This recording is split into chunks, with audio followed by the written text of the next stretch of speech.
Hello viewers, welcome to my channel Pharmacypedia. This is Dr. Shikha Chauhan and in this session we are going to learn about the spreading coefficient. The topic has been taken from B.Pharm 3rd semester subject Physical Pharmaceutics 1. So if you have still not subscribed to my channel Pharmacypedia, please do like, share and subscribe to my channel Pharmacypedia for getting all the quality e-content related to pharmacy. So let us begin with this interesting topic, spreading coefficient. So the questions generally asked from this topic is like how can you define the spreading coefficient, and the derivation formula is desired to be learned by the students. So apart from that, applications for the spreading coefficient is again important. So we shall be discussing all these three things in detail one by one. So before beginning with the topic, I just want to say that this is one of the easy and the simple way to learn the spreading coefficient. So let us first try to understand the phenomena when we add one liquid on another liquid. So when we prepare the emulsion or suspension, we add, in the case of emulsions, we add one liquid to another liquid. So if both the liquid are miscible, they are going to mix together. That is not a problem. But if both the liquids, as in the case of emulsions, are immiscible, so the molecules at the surface are different. So when the liquid or which can be oil, for example the oleic acid, is dropped on the surface of the water, it easily spreads on the surface of the water. There are two things which can happen. Either it can spread as a layer on the surface of the water, or it can happen if you're adding water on the surface of the oil. It will not be spreading like the oil in water, but it would be staying as a lens. It lens in that sense that there would be formation of a lens sort. It will not spread uniformly on the surface, it will form a lens. So when we add one liquid on another liquid at the interface, it can either spread or it can spread in the form of a lens. So in both the ways, we need to understand what are the phenomena which is happening at the interface. What is interface? Interface is the point where one liquid molecules meet another liquid molecules. So this the surface tension at the interface is different. So generally the spreading occurs when adhesive force is more than the cohesive force. So we need to understand what do we mean by the adhesive force, what do we mean by the cohesive force. That I am going to discuss in my further slide. So let you can simply understand the spreading is the ability of any liquid to spread.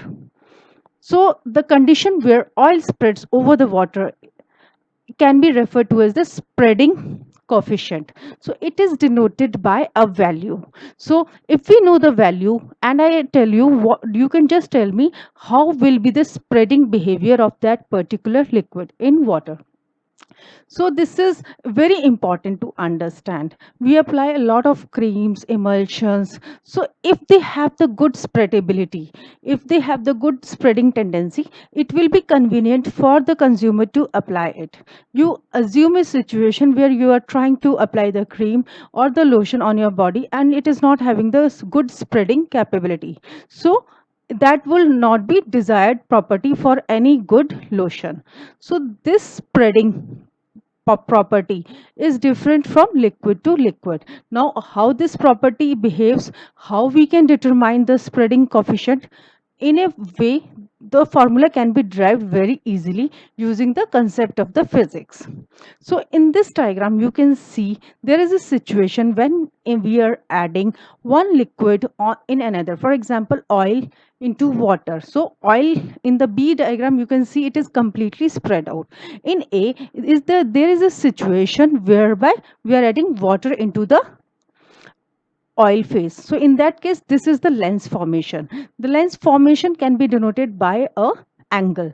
So lens we calculate it by a angle, and if we have the complete spreadability, we have the good spreadability, then again this is a different phenomena. Now let us try to understand few terms which are being associated with the spreading coefficient so that you can easily derive the equation, and this is again very important as far as the questions are concerned in this topic.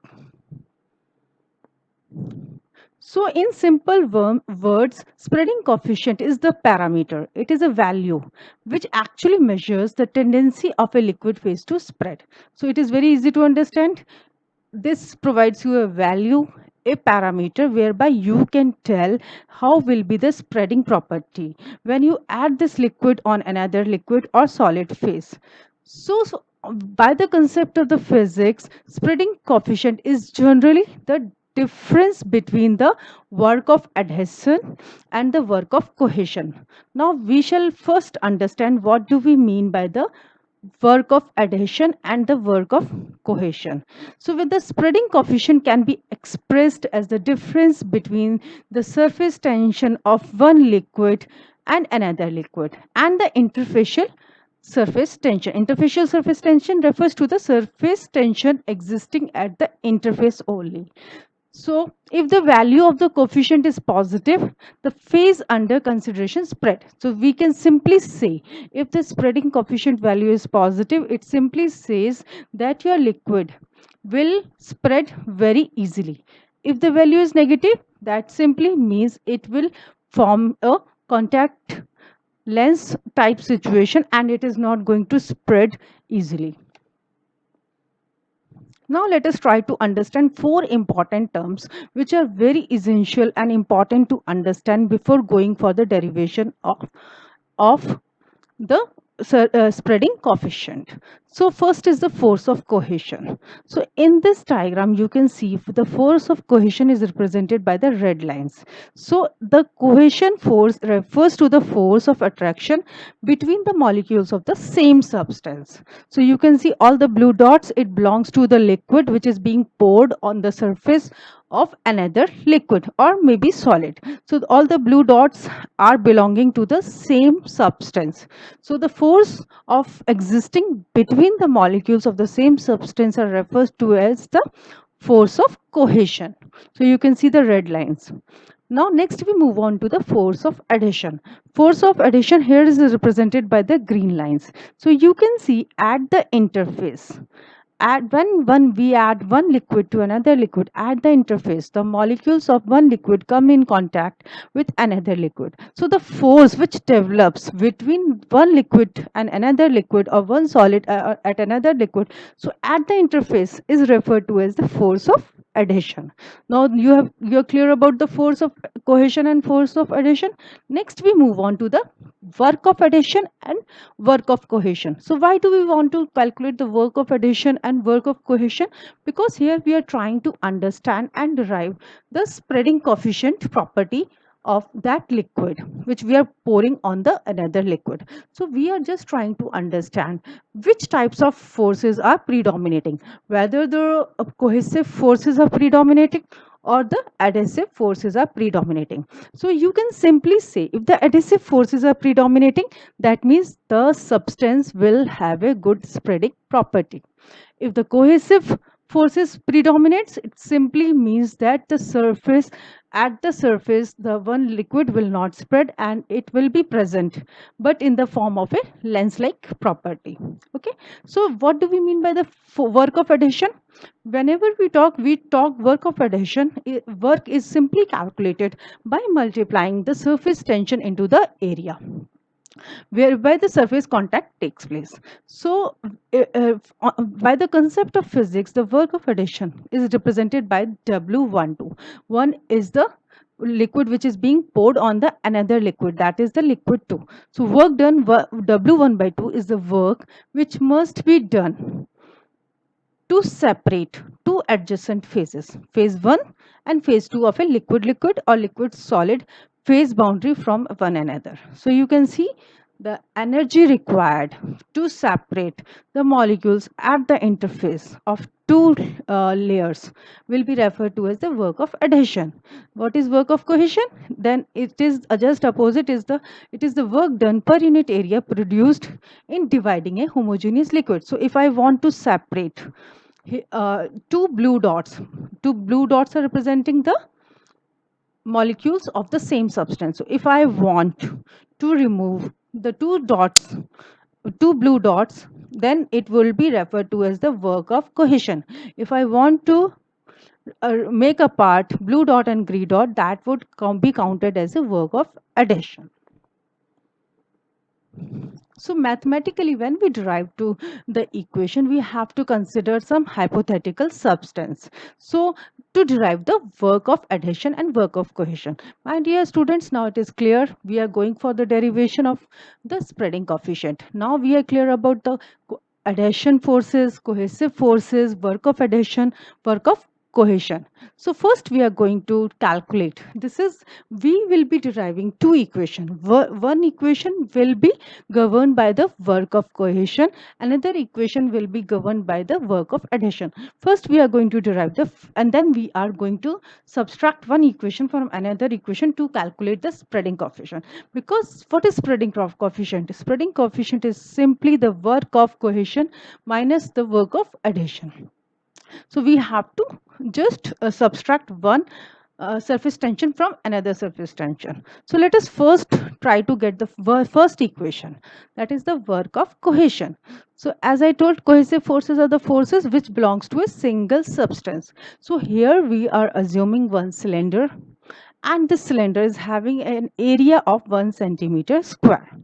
So we know the area. Now we have divided this single substance because we are calculating cohesion, so it belongs to single substance. We are trying to separate it into two parts. So you can see gamma is representing the surface tension.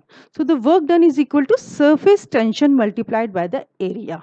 So the work of cohesion may be defined as the surface free energy increased by separating a column of pure liquid into two halves. So whenever you will be deriving the equation, you have to draw this diagram. You have to make this cylinder and then you have to divide the cylinder into two parts. Gamma L will be representing the surface tension of each part. So we know by the concept of physics that work is equal to surface tension into the area. So surface free energy increases. So work of cohesion is equal to surface tension. What is the surface tension? It is represented by gamma. Gamma L into area.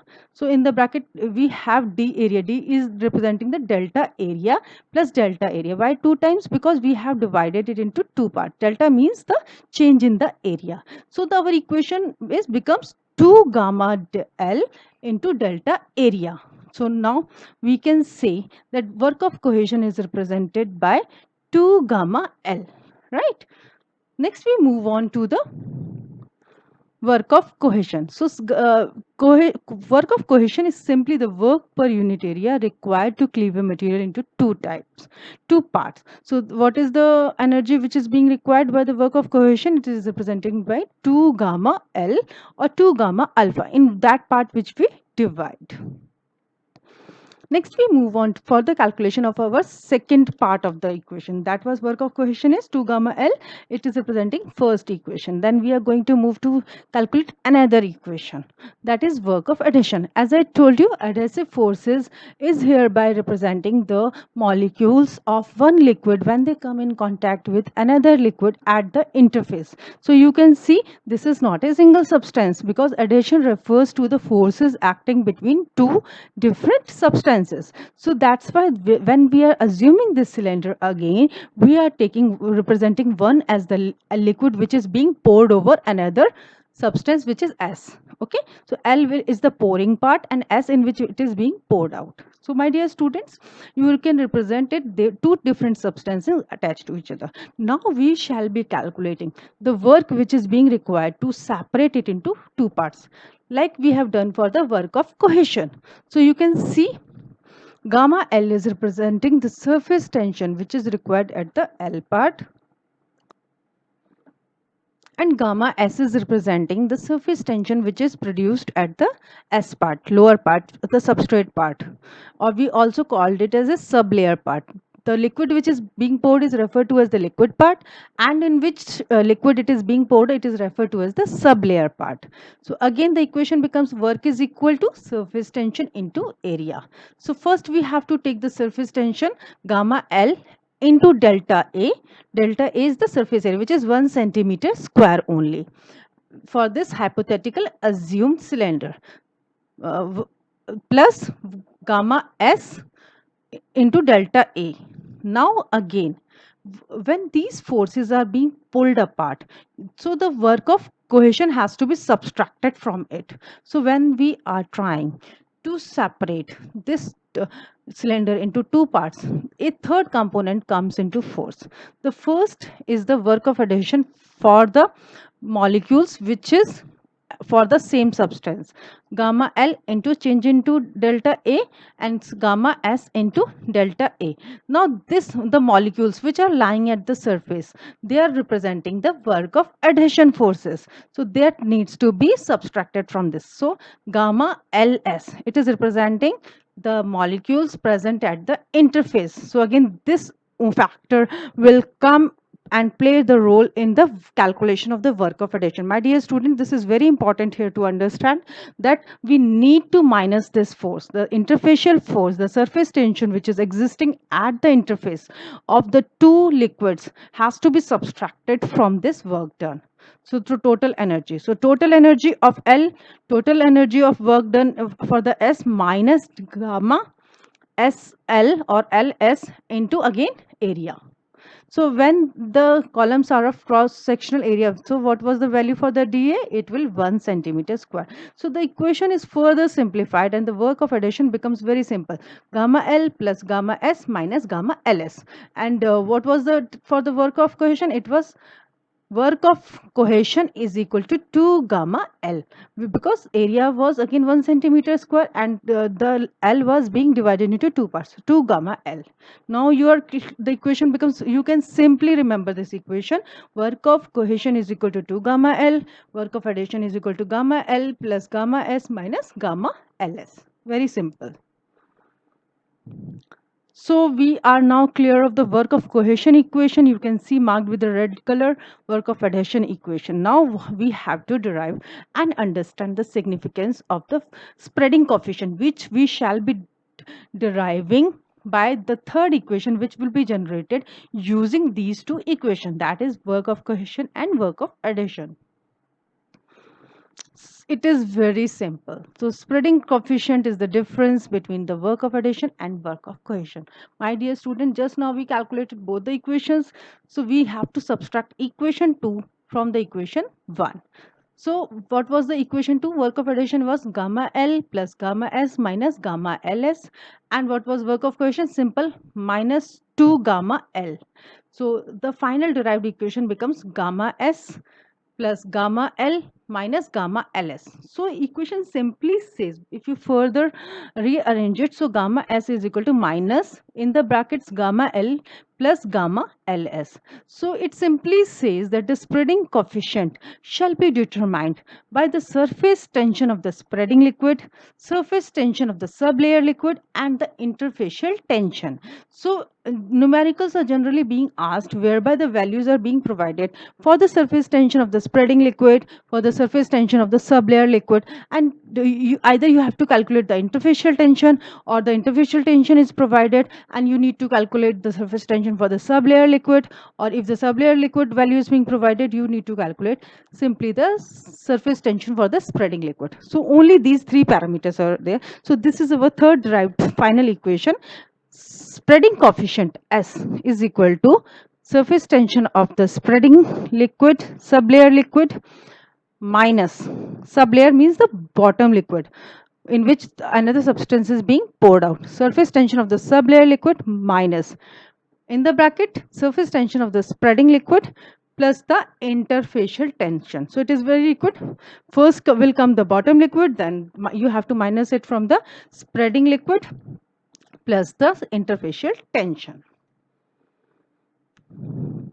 So this equation again is very interesting to know, and you can certainly derive certain facts from it. My dear students, if the surface tension of the liquid, of the sublayer liquid is more than the surface tension of the pouring liquid plus the interfacial tension, if it is more, so the value will come positive. It simply means that your liquid will spread on the surface.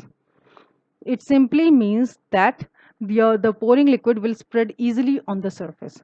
But if the surface tension of the liquid, pouring liquid, and the interfacial tension is having the higher value, then the value will come negative, and in that case they will either form the floating lens. So that will be the condition whereby when we pour water on the surface of liquid, we get this lens formation. We also call it as a floating lens formation. So again, spreading coefficient is equal to work of adhesion minus work of cohesion, and you get this final equation. Now you have to understand the significance of this equation. So spreading occurs when spreading coefficient S is positive. When you have the surface tension of your sublayer liquid is very high compared to the pouring liquid and the interfacial tension values. And spreading coefficient S is negative when you have the surface tension of the pouring liquid plus the interfacial tension is higher than your the surface tension of the sublayer liquid. So spreading liquid forms globules or floating lens. That is, the spreading will not takes place. Now, what is the importance of deriving the spreading coefficient? My dear students, we need to understand this value, because when we are preparing the creams, the lotions, if the product is not having good spreading property, you will not feel comfortable and good about using these types of the medicaments. Similar comes the role in the paint industry as well. We need the liquids which are having good spreading power so that they can spread easily on the walls. When we do the tablet coating, again we need a liquid which is having good spreadability, because that will ease our process and there will be uniform coating.